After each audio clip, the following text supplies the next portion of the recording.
Sabíeu que la economia espanyola està sobreendeutada? Sí, el deute públic espanyol ja ha superat els 1,5 bilions amb B de Barcelona d'euros. Això suposa més del 110% del PIB espanyol. Què significa això? Pues significa que el conjunt de producció de béns i serveis que genera l'estat espanyol és insuficient per a cobrir tot el seu deute públic. És realment una mesura molt preocupant. Si Espanya fora una empresa, ja fa temps que estaria quebrada. Però per què no quebra? Per què no entra en una situació de col·lapse? Per decisions purament polítiques. Precisament el que vull fer en este vídeo és analitzar, explicar-vos què és això del deute públic, en quina situació estem i sobretot quins efectes provoca el deute públic en l'economia espanyola. Què passaria si l'economia espanyola en el 2023 entrara en una recessió econòmica? Com afectaria això al deute públic? Qui és el que compra o qui són els principals compradors de deute públic espanyol i què passaria si estos deixaren de comprar aquest deute públic, com és el cas del Banc Central Europeu, que és un dels principals compradors del deute públic espanyol? Bé, són tota una sèrie d'interrogants que pense que són realment preocupants i que ens hauria de fer pensar i de fer reflexionar. Així que anem a parlar sobre aquesta qüestió, el deute públic, el sobreendeutament de l'estat espanyol, de l'economia espanyola i com ens pot afectar això a tots i a totes nosaltres. Si el vídeo vos agrada, no oblideu donar-li like i per suposat que també podeu subscriure-vos al canal i d'aquesta manera vos aniran arribant els diferents vídeos que jo vaig publicant. Si li doneu a la campaneta tindreu un avís de la publicació dels vídeos. Així que anem allà.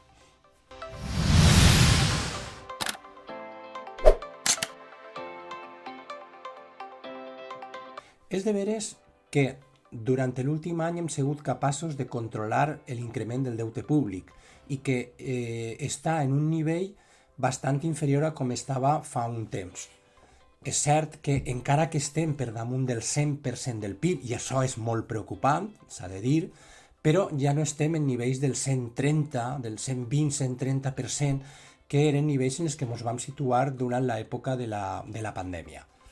En aquest sentit s'ha fet un gran esforç, però no és suficient. Lògicament, un deute públic per damunt del 100% sempre és molt preocupant. Com vos deia, una empresa no aguantaria i estaria ja totalment quebrada des de ja fa temps. Però si l'economia espanyola entra en recessió en el 2023, que és molt probable, donat que ja Alemanya ha confirmat que entrarà en recessió, que pràcticament ja està en recessió i que totes les economies europees van a patir una recessió important, bueno, pues en el cas de que Espanya entrara en una recessió econòmica, això significaria una reducció del PIB i, evidentment, això implicaria un increment en el percentatge del deute públic sobre el PIB.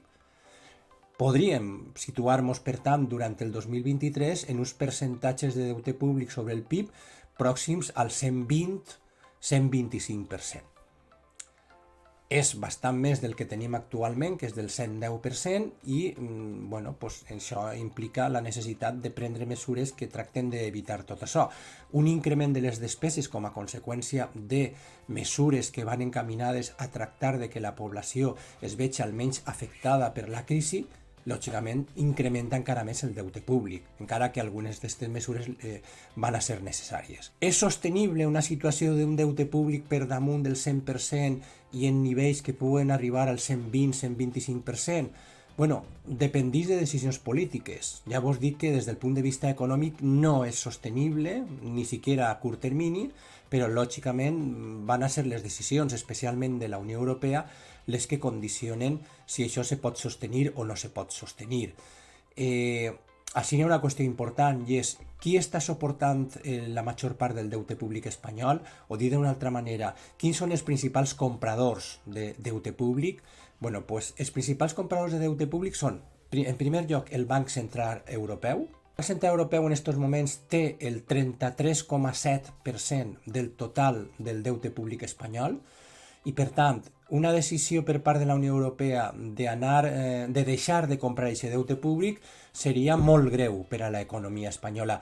De moment, el que han decidit és no comprar-ne més, perquè la tendència havia sigut anar incrementant i aquest percentatge de moment ja no se va a incrementar més i la qüestió serà si se continua comprant o si se deixa de comprar a partir d'un determinat moment. Un segon tipus de compradors o posseïdors del deute públic espanyol són la banca i les entitats asseguradores. Aquests dos tipus d'entitats, banca i entitats d'assegurances, representen el 20% aproximadament del total del deute públic espanyol. És a dir, que un 20% del deute públic espanyol està en mans de la banca privada i de les entitats d'assegurances.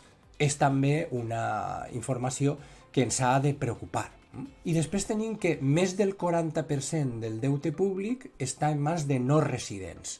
Què són no residents? Pues són inversors, fons d'inversió estrangers, externs a l'economia espanyola, que compren aquest deute públic per a guanyar rendibilitat a partir dels interessos que cobren per la compra d'aquest deute públic. És molt preocupant també que més del 40% del deute públic espanyol estiga en mans d'inversors.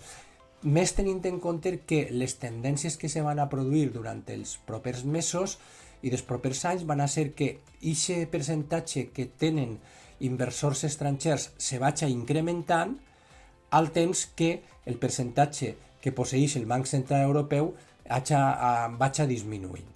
Per tant, així tenim una gran preocupació que és no sols tindre un deute públic com el que tenim, superior al 100% del PIB, sinó, sobretot, qui és el que compra el deute públic. I aquests inversors estrangers, i aquests bancs i entitats d'assegurances que són entre tots ells controlen el 60% del deute públic espanyol. Altra qüestió també important és saber on es concentra la major part d'aquest deute públic. Això és més de 1,5 bilions d'euros. D'on venen? Qui genera aquest deute públic? Pues, principalment el deute públic espanyol està generat per l'administració central, que el deute que l'administració central genera sobre el total del deute públic espanyol és de vora el 90% del total. És curiós que molts pensen o puguen pensar que la major part del deute públic espanyol vinga donat per les comunitats autònomes, per el deute generat per les comunitats autònomes i per les administracions locals, per els municipis. Doncs no és així. És de veres que hi ha polítics que el que plantegen o per a tractar de justificar la major centralització de l'estat espanyol i eliminar o llevar-li competències a les comunitats autònomes i als ajuntaments, plantegen això, però és una fal·làcia, no és cert. La immensa majoria del deute públic espanyol està concentrat en l'administració central. I això és una qüestió que s'ha de saber, s'ha de conèixer.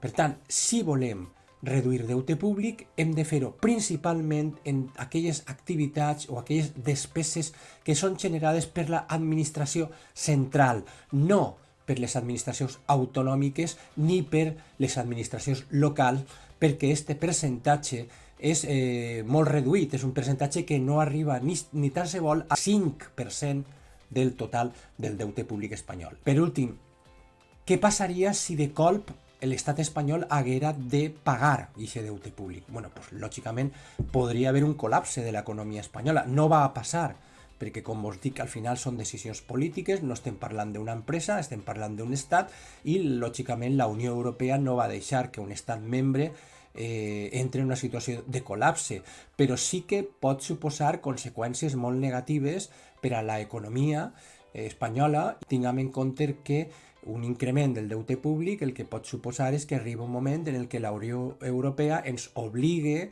o ens force a deixar d'incrementar les nostres despeses. Què significaria això? Significaria que hauríem de deixar de continuar invertint en el que seria educació, sanitat i serveis socials, que són les principals partides de les despeses de l'estat espanyol. Així que molt de compte, jo pense que haurem d'estar atents al que va passant amb el deute públic, especialment si entrem en una situació de recessió econòmica a partir de l'any 2023, perquè això es va afectar d'una manera molt important a les nostres butxaques, a la nostra economia i també a la major part dels serveis socials, de la sanitat i l'educació que rebem de part de l'estat espanyol.